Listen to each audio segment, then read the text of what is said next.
Germany के Max Planck Institute of ornithology के researcher पता लगाना चाहते हैं कि स्पेन से प्रवासी पक्षी जिब्राल्टर खाड़ी को पार करने का अपना सफर कैसे पूरा करते हैं। कारण ये है कि सबसे सक्रिय जगह पर भी जिब्राल्टर की खाड़ी करीब 14 किलोमीटर चौड़ी है।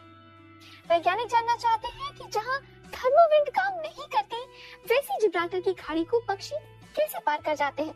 इनकी उड़ान के राज खोलने के लिए कैमरों और जीपीएस तकनीक की मदद ली जा रही है।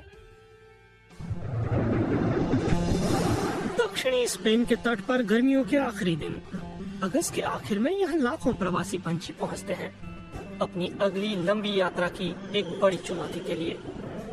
उड़ान के बादशाह कहे जाने वाले शिकारी परिंदे चील भी यहाँ पहुँचते हैं, लेकिन जिब्राल्टर की खाड़ी सबके सामने एक बड़ी चुनौती पेश करती है। पंछी समुद्र के ऊपर बहने वाली थर्मोविंड का भी सहारा नहीं ले सकते। इतनी चुनौतियों के बावजूद ये परिंदे जिब्राल्टर की खाड़ी आखिर कैसे पार कर जाते हैं।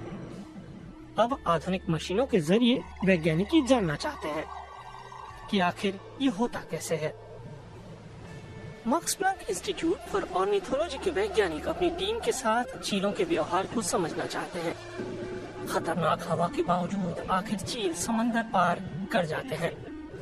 आज हवा पूरब की तरफ से बह रही है और परिंदों को तट पर फेंक देती है।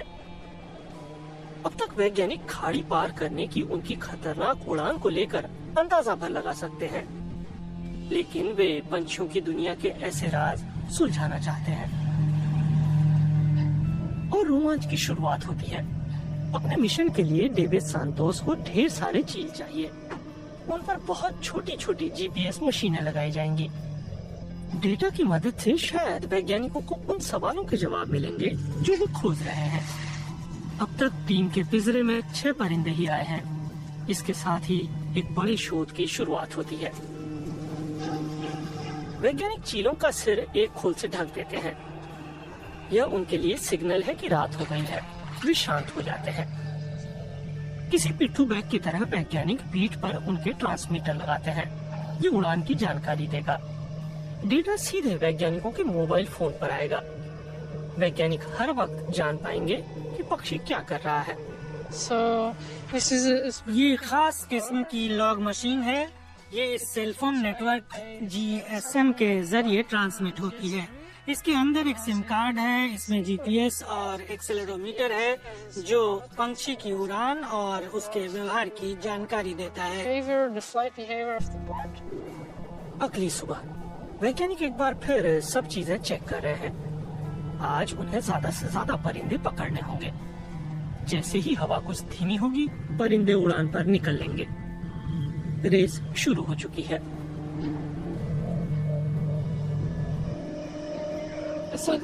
ये उन्हें पकड़ने का सबसे सही समय है, क्योंकि ज्यादातर पंछी अभी पार की उड़ान नहीं भरेंगे। आज वे यहीं ठहरेंगे और खाना खोजेंगे। वैज्ञानिक ताजा चारे का लालच दे रहे हैं। पिंजरा भी तैयार है, लेकिन क्या उन्हें इतनी तेज भूख लगी है कि वे यहाँ आएंगे, या फिर वे अगली उड़ान के लिए तैयार हैं? 1 घंटा बीत चुका है। अब तक पिंजरे में कोई नहीं आया। शायद यहाँ आने के लिए हिम्मत भी जरूरी है। और तभी सब कुछ बड़ी तेजी से होता है। अचानक पिंजरा भर जाता है।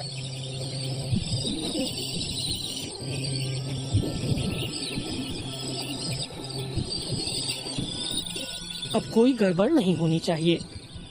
दूर बने कैंप से वैज्ञानिक पिंजरे को रिमोट कंट्रोल के जरिए बंद कर देंगे। चीलों को इसकी भनक भी नहीं लगेगी।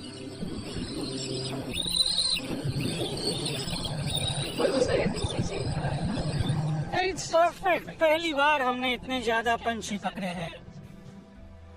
और अब निर्णायक घड़ी। हवा बहने लगी है। उड़ान भरने के लिए ये आदर्श वक्त है। पंछी विज्ञानी अपने कैंप में बैठे हैं।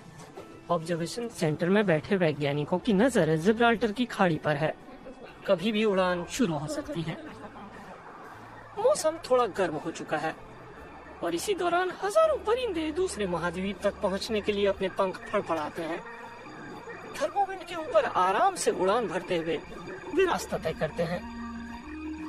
सबसे पहला डेटा मिलते ही साफ हो चुका है कि चील ऊर्जा बचाने वाली खास रणनीति अपनाते हैं। जमीन के ऊपर होने पर भी वे 1200 मीटर की ऊंचाई पर उड़ान भरते हैं। इतना ऊपर जाने के बाद वे बिना पंख फड़फड़ाए धीरे धीरे समंदर के ऊपर हवा में तैरते हुए उड़ान शुरू करते हैं और 14 किलोमीटर का सफर तय करते हैं। जमीन पर बहुत ही कम बार पंख फड़फड़ाते हुए वो ऊपर जाने वाली गर्म हवा तक पहुंचते हैं और फिर उसी के सहारे ऊपर पहुंचते हैं और अगली यात्रा की तैयारी करते हैं।